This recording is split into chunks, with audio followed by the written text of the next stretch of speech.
Assalamualaikum warahmatullahi wabarakatuh. Di ruang cinta keluarga kali ini, kita akan lebih mendalami tentang sosok seorang perempuan yang luar biasa dan tersimpan dalam catatan sejarah Indonesia. Siapa dia? Dia adalah Raden Ajeng Kartini, atau yang kita kenal dengan panggilan Ibu Kita Kartini. Di ruang macam apakah beliau bertumbuh, berkembang, dan akhirnya melahirkan pemikiran-pemikiran besar yang mempengaruhi sejarah perjalanan bangsa Indonesia, sekaligus mempengaruhi perjalanan perempuan-perempuan Indonesia. Ternyata beliau hidup pada masa di zaman pasca Perang Jawa yang dipimpin oleh Pangeran Diponegoro. Sejak tahun 1825 sampai 1830, sejak saat itu orang-orang Belanda, penjajah yang telah menjajah negeri kita ini, kehabisan dana perjuangan. Mereka mengalami kebangkrutan total dan merasa bahwa memerangi orang-orang Jawa tidak bisa lagi dengan peperangan karena mereka tidak akan sanggup mengalahkan. Mereka memilih untuk menghentikan peperangan dan akhirnya terjadilah sebuah periode dalam sejarah perjuangan bangsa Indonesia yang dikenal dengan istilah Silent Year atau tahun-tahun keheningan. Terjadilah sebuah perubahan peperangan fisik yang menjadi peperangan ideologi, sehingga pada masa itu kaum Belanda mencoba mempengaruhi bangsa Indonesia dengan melakukan distorsi sejarah, terutama sejarah pemahaman Islam yang mendalam. Mereka mencoba mengaburkan kekokohan pemahaman umat Islam dengan nilai-nilai akidah yang dilemahkan, ritual-ritual ibadah yang diselewengkan, dan berbagai macam tata cara pemahaman tentang Islam yang juga menjauh dari ajaran yang sesungguhnya. Itulah perang pemikiran yang terjadi setelah periode masa Diponegoro. Dan ternyata rekayasa-rekayasa pemikiran ini pun terus berlanjut sampai pada masa di mana Kartini tumbuh dan dibesarkan. Pemahaman-pemahaman tentang dunia politik, pemahaman tentang rekayasa sosial, dan mengkhawatirkan terjadinya pergolakan dari bangsa Indonesia, mereka memilih untuk membuat dogma-dogma baru tentang kaum perempuan agar mereka dipingit, agar mereka tidak boleh belajar, agar mereka tidak bisa mempengaruhi pendapat-pendapatnya di tengah masyarakat. Bukan hanya untuk kaum perempuan, demikian pula bagaimana orang-orang Belanda mencoba merekrut para bangsawan-bangsawan Jawa agar menjadi bagian dari birokrasi mereka. Tujuannya adalah agar masyarakat menganggap bahwa para bangsawan patut untuk ditaati, diikuti meskipun sebetulnya berada dalam tekanan Belanda. Disinilah ruang lingkup yang mempengaruhi cara berpikir seorang Ibu Kita Kartini.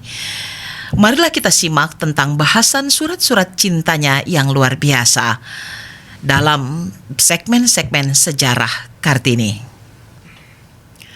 Surat Kartini kepada Stella, tanggal 18 Agustus 1899. Sesungguhnya, adat sopan santun kami orang Jawa amatlah rumit.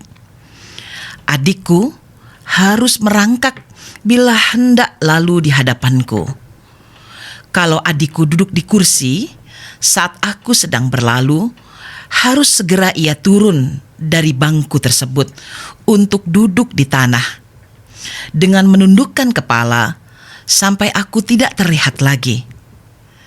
Adik-adikku tidak boleh berkamu dan berengkau kepadaku. Mereka hanya boleh menegur aku dalam bahasa Jawa kromo inggil, bahasa Jawa dalam tingkat tertinggi. Tiap kalimat yang diucapkannya haruslah diakhiri dengan kata sembah. Berdiri bulu kudukku, bila kita berada dalam lingkungan keluarga Bumi Putra yang ningrat. Bercakap-cakap dengan orang yang lebih tinggi derajatnya harus perlahan-lahan, sehingga orang yang di dekatnya sajalah yang dapat mendengar. Seorang gadis harus perlahan-lahan jalannya. Langkahnya pendek-pendek, gerakannya lambat seperti siput. Bila berjalan agak cepat, akan dicaci orang disebut sebagai kuda liar. Bagi saya, hanya ada dua macam keningratan, keningratan pemikiran, dan keningratan budi pekerti. Tidak ada yang lebih gila dan bodoh menurut persepsi saya daripada melihat orang yang membanggakan asal-usul keturunannya. Apakah berarti sudah beramal soleh orang yang bergelar Graf atau Baron tidak dapat mengerti oleh pikiranku yang picik ini? Jalan kehidupan seorang gadis Jawa itu sudah dibatasi dan diatur menurut pola tertentu. Kami tidak boleh mempunyai cita-cita. Satu-satunya impian yang boleh kami kandung ialah hari ini atau besok dijadikan istri yang kesekian bagi seorang lelaki. Saya tantang siapapun yang dapat membantah ini. Dalam masyarakat Jawa, persetujuan pihak wanita tidak perlu, dan ia juga tidak perlu hadir dalam upacara akad nikah. Ayahku misalnya, bila saja hari ini memberitahu padaku, kau sudah kawin dengan si Anu, lalu aku harus ikut saja dengan suamiku, atau aku juga bisa menolak, tetapi itu malahan memberi hak kepada suamiku untuk mengikat aku seumur hidup tanpa sesuatu kewajiban lagi atas diriku. Aku akan tetap istrinya, juga jika aku tidak mau ikut. Jika ia tidak mau menceraikan aku terikat kepadanya seumur hidup. Sedang ia sendiri bebas, bisa berbuat apa saja terhadap aku. Ia boleh mengambil beberapa istri lagi jika ia mau, bahkan tanpa menanyakan tentang pendapatku. Dapatkah keberadaan ini bisa dipertahankan, wahai Stella? Inilah dia pandangan Kartini ketika ia masih berada dalam belenggu pemikiran yang dibelenggu oleh pemikiran-pemikiran Belanda tentang bagaimana seorang perempuan menuntut akan hak-haknya. Meskipun demikian, pandangan Kartini ini bisa saja dianggap benar karena memang Islam mengajarkan perempuan bisa tumbuh untuk mempelajari ilmu pengetahuan di dunia yang lebih luas.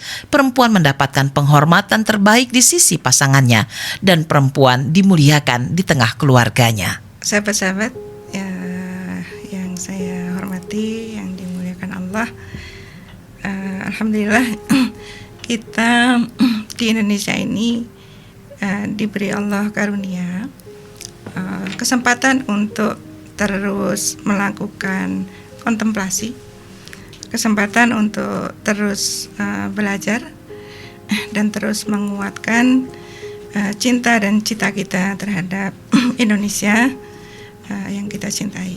Salah satunya adalah momen memperingati hari kelahiran Raden Ajeng Kartini, atau biasa kita panggil dengan nama kesayangan Ibu kita Kartini, gitu ya. Untuk membaca Kartini, membaca Raden Ajeng Kartini ini, untuk lebih memahaminya secara lebih tepat, kita perlu meletakkannya dalam konteks ruang dan waktu di mana beliau hidup dan bertumbuh. Nah, Kartini yang dilahirkan di Mayong, Jepara, hidup di masa-masa yang dalam historiografi itu sering disebut sebagai the silent years, dalam konteks perjuangan kemerdekaan Indonesia. Yang dimaksud sebagai the silent years ini, kita mengutip dari tulisan Peter Carey, bahwa seolah-olah masa-masa itu tuh tidak terjadi perjuangan, gitu ya, meraih kemerdekaan atau perjuangan kebangsaan kita. Masa-masa itu adalah masa setelah perang Diponegoro, yaitu tahun 1830, hingga masa-masa awal bangkitnya pergerakan nasional di negeri kita, yaitu sekitar tahun 1908. Namun kalau kita membaca Kartini ini, nyata bahwa ternyata the silent years itu nggak benar-benar silent, gitu ya. Hanya ada terjadi pergantian bentuk perjuangan dari perjuangan fisik menjadi perjuangan pemikiran. Kurang lebihnya begitu. Ini luar biasa. Jadi Kartini ini, Ibu kita Kartini yang kita cintai, yang insya Allah dirahmati Allah, adalah salah satu contoh yang sangat baik untuk kita mengambil hikmah daripadanya. Bagaimana seorang perempuan, seorang anak bangsa bertumbuh dalam suatu lingkungan yang ternyata sudah direkayasa secara sosial politik oleh penjajah kolonial Belanda, tentunya untuk mencapai maksud-maksud mereka, memperpanjang penjajahan di negeri kita, kurang lebih begitu. Nah, ini yang perlu kita sadari bersama. Kemudian juga nanti saya mohon izin dalam pembahasan kita akan juga mengupas tentang bagaimana dari kita membaca Kartini ini, kita akan bisa mengambil pelajaran bahwa kepeloporan perempuan dalam perjuangan perbaikan kehidupan masyarakat itu sangatlah berdampak signifikan, insya Allah. Terutama juga dalam konteks keberadaan perempuan ini sebagai seorang ibu. Dan yang terakhir, mohon izin nanti kita akan mengulas tentang bagaimana pentingnya peran ayah di dalam tumbuh kembang seorang anak, menjadikannya pribadi yang matang dan pribadi yang memiliki manfaat luas bagi masyarakat nusa dan bangsanya. Insya Allah seperti itu. Mungkin kita mulai dari yang pertama dulu ya, tentang bagaimana big picture, konteks ruang dan waktu di mana Kartini ini tumbuh gitu ya. Yang tadi ya, kalau para sejarawan sering menyebut periode ini sebagai the silent years tadi. Nah, sahabat-sahabat sekalian, kita tahu bahwa perang Diponegoro dan perang Aceh, sebenarnya ada dua ya perang itu yang sangat membuat bangkrut pemerintah kolonial Belanda, sampai pemerintah kolonial ini berhutang jutaan gulden kepada pemerintah pusatnya ya di kerajaan Belanda sana. Nah, bagaimana kemudian perang Diponegoro ini terutama itu menimbulkan trauma kepada para kolonial penjajah ini, sehingga mereka bertekad untuk menyudahi segala bentuk perlawanan perjuangan kemerdekaan dari rakyat Indonesia saat itu. Dan mereka mengidentifikasi bahwa salah satu hal signifikan yang sangat berpengaruh terhadap etos perjuangan kemerdekaan itu adalah semangat Islam itu sendiri, tauhid itu sendiri, yang membuat perlawanan ini terus berjalan ya, tidak pernah berhenti.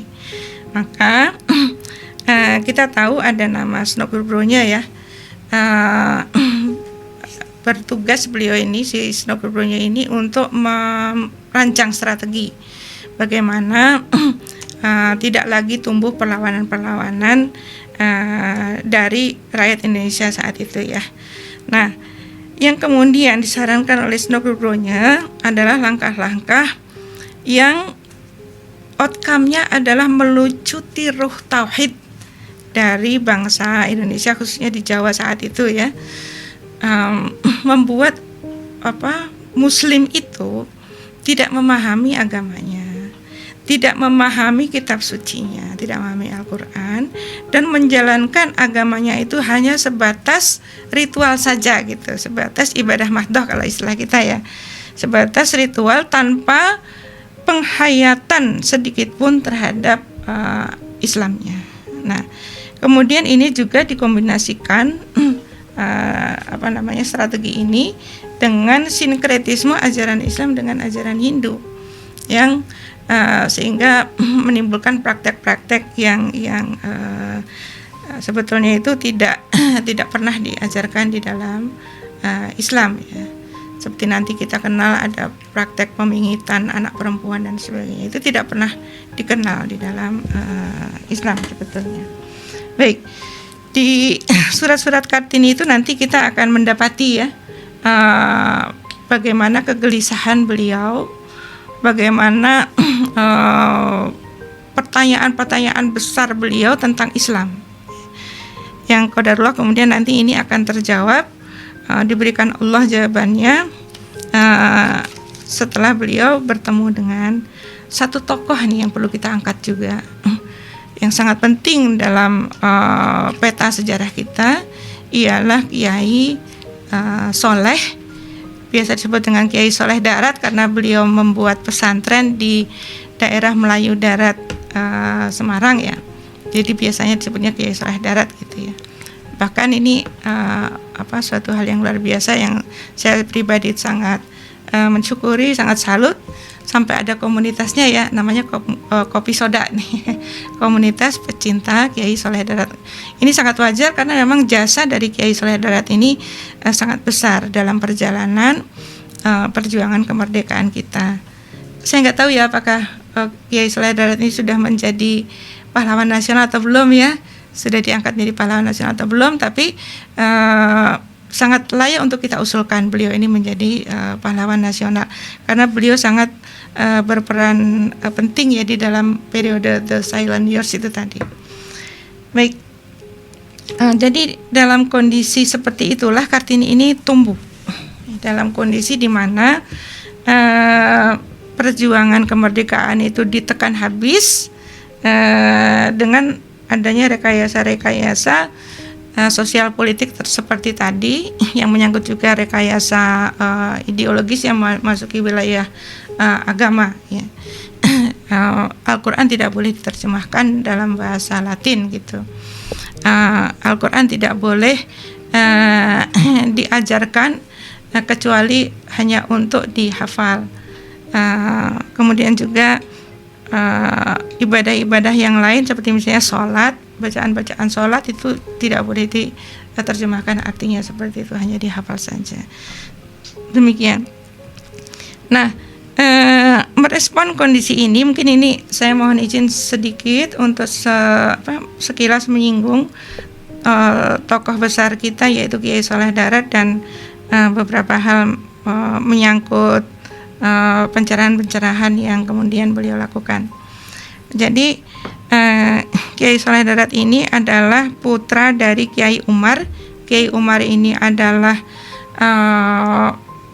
orang kepercayaan Pangeran Diponegoro yang tugasnya saat itu adalah menjadi koordinator perlawanan di sepanjang pantai utara Jawa gitu.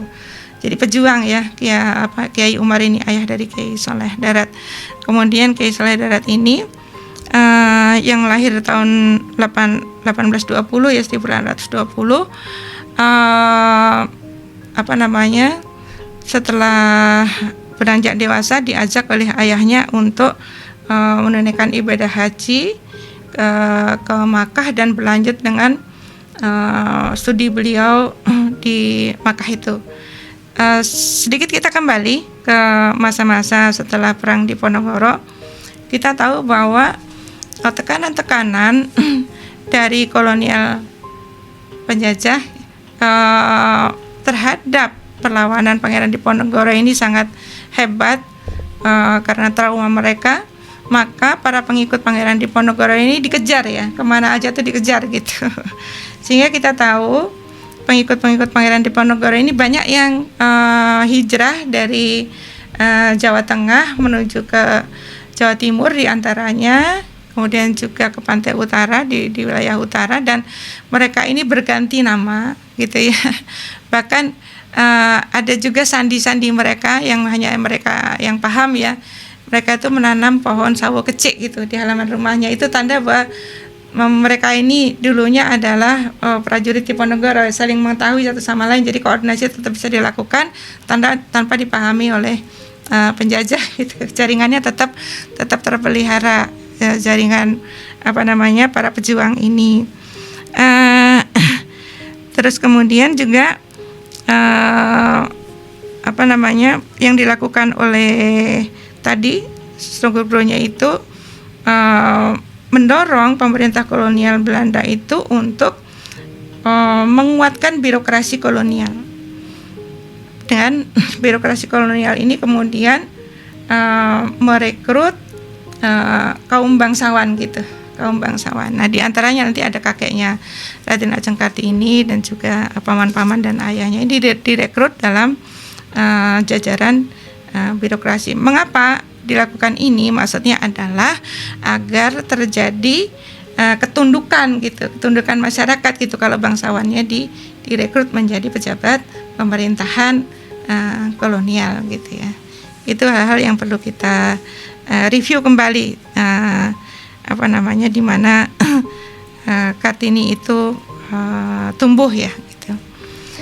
Sedikit lagi ya, kemudian beberapa saat setelah studi di Makkah, sudah ya nggak sebentar juga ya, puluhan tahun ya studi di Makkah, sampai kemudian Kiai Soleh ini dipercaya oleh para ulama di Makkah untuk menjadi pengajar juga di sana di Makkah.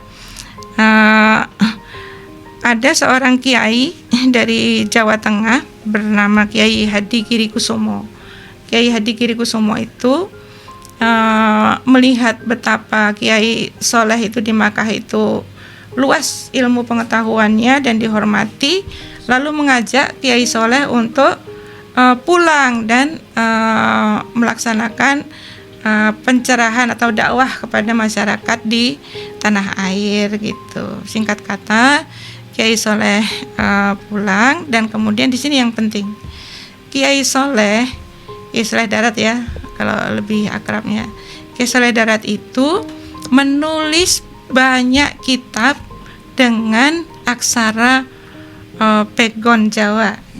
Jadi aksara pegon ini dia itu huruf Arab, aksaranya Arab tetapi bahasanya Jawa gitu.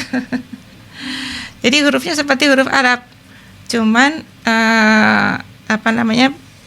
dibacanya itu dengan bahasa Jawa. Memang ada penyesuaian. Bisa misalnya kalau bahasa Jawanya ngo gitu, itu ain, huruf Arab ain, di atasnya diberi titik 3 gitu. Nah, kenapa ini dilakukan oleh Kiai Soleh Darat ketika pulang ke Indonesia? Agar mengamankan dakwahnya itu. Jadi materi-materi dakwahnya itu ditulis dengan aksara pegon ini, sehingga penjajah nggak bisa baca ya. Penjajah nggak bisa baca dan tidak menyalahi peraturan penjajah gitu. Jadi beliau pun menulis kitab tafsir Al-Quran walaupun belum tuntas ya, diantaranya yang dihadiahkan untuk Raden Ajeng Kartini nanti itu tuh dengan aksara pegon ini gitu ya. Strategi ini alhamdulillah berhasil, dan gerakan inilah yang kemudian dalam masa-masa yang disebut sebagai The Silent Years itu membangkitkan ruh perjuangan kemerdekaan itu kembali. Yang menjadi santri dari Kiai Soleh Darat itu diantaranya adalah Kiai Haji Ahmad Dahlan, pendiri Muhammadiyah, dan juga Kiai Haji Hasyim Asy'ari, pendiri Nahdlatul Ulama. Jadi seperti ini pentingnya ya peran dari Kiai Soleh Darat, dan semoga Allah merahmati beliau dan keturunannya, dan semoga beliau juga diangkat menjadi pahlawan nasional. Demikian terkait dengan dinamika dalam The Silent Years itu, ruang di mana Kartini itu bertumbuh. Orang-orang yang kemudian memberi pencerahan kepada Kartini sehingga Kartini meninjau ulang konsep keberagamaannya gitu.